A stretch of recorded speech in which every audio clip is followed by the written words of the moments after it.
Bismillahirrahmanirrahim. Alhamdulillahi rabbil alamin. Salatu wassalamu ala Rasulillah ma ba'd. Allahumma anfa'na bima 'allamtana wa 'allimna ma yanfa'una wa zidna 'ilman. Assalamualaikum warahmatullahi wabarakatuh.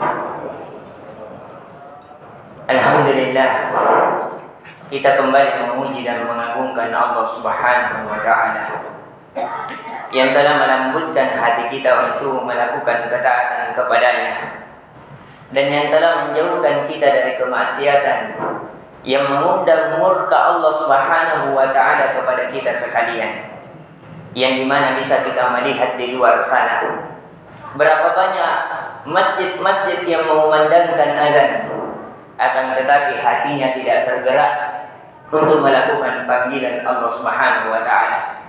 Padahal ketaatan kepada Allah adalah sumber kebahagiaan, yang dimana kita telah sepakati bahwasanya kekayaan yang mereka kejar, kedudukan yang tinggi yang mereka inginkan, kemuliaan yang senantiasa mereka ingin raih, itu tidak disepakati bahwa itu jalan-jalan yang meraih kebahagiaan. Karena banyak orang kaya, akan tetapi terjadi bunuh diri, terjadi stres, terjadi hal yang tidak mengenakan pada jiwa disebabkan kekayaannya.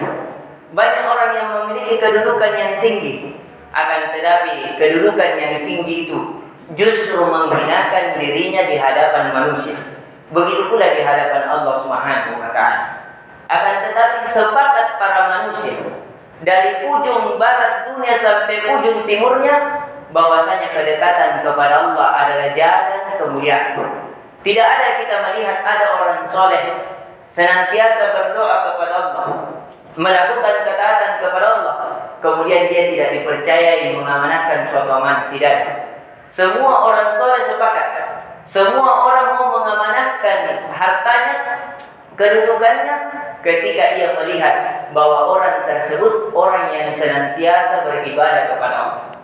Maka dari itu juga di pertemuan yang akhir ini kita telah menghatamkan nama-nama Allah Subhanahu wa ta'ala yang jumlahnya lebih dari 100 nama.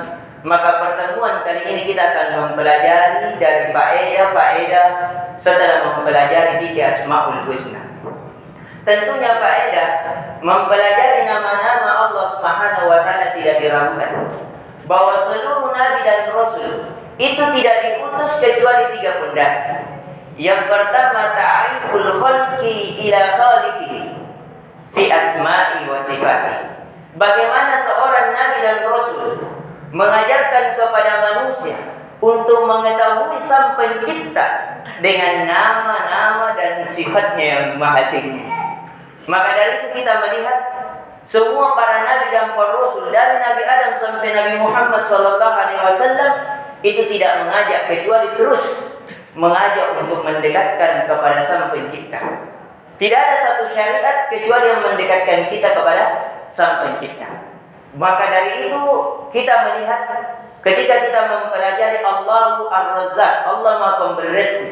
Ketika kita memahami Dia pemberi rezeki, maka kita tidak pernah menghinakan diri kita untuk meminta kepada manusia. Kenapa? Karena kita memiliki Tuhan yang memberikan rezeki dan mengatur rezeki untuk kita. Maka dari itu kata Allah Subhanahu wa ta'ala, wa fis samaa'i rizqukum wa ma tu'adun. Sesungguhnya di langitlah dari rezeki-rezeki kalian yang kalian dijanjikan.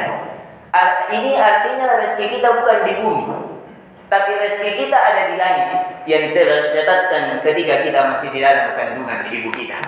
Kemudian dari faedah yang kedua, dari panggilan-panggilan atau asas dari para nabi dan para rasul, tidak ada mengajarkan kecuali liwusuli ilaih.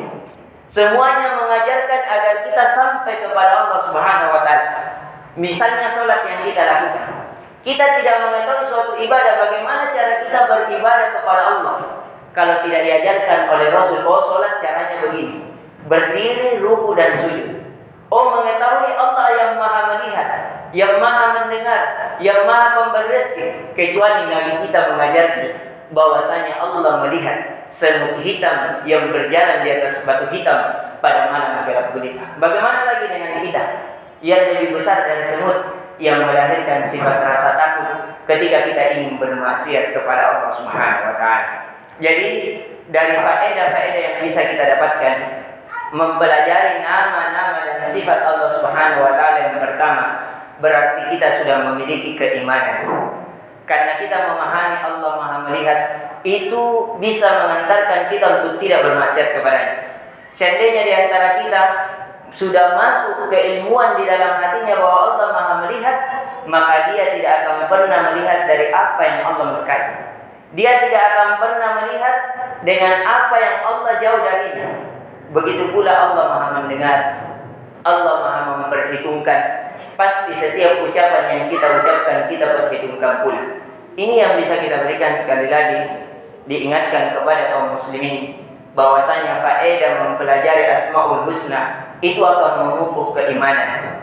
Semakin mendekatkan diri kita kepada Allah, melahirkan ketakutan kita kepada Allah, dan yang paling utama lagi, hendaknya dengan Asmaul Husna ini kita berdoa kepadanya. Sebagaimana firman Allah Subhanahu wa taala, "Walillahil asmaul husna fad'u biha."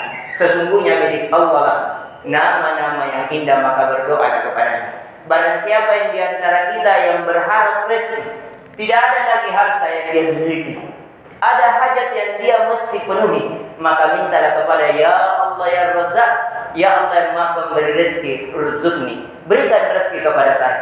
Barang siapa yang sakit di antara kita, semua dokter telah sepakat tidak akan sembuh, jangan takut, berdiri, sholat, kemudian berdoa di malam hari, kemudian panggil Allah Ya Syafi, Allah Ya Allah yang Maha Pemberi kesembuhan, Ishfini, berikan kesembuhan kepada saya.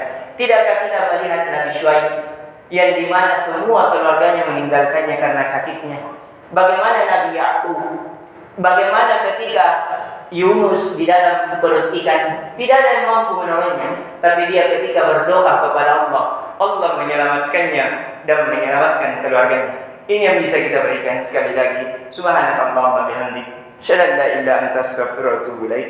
Assalamualaikum warahmatullahi wabarakatuh.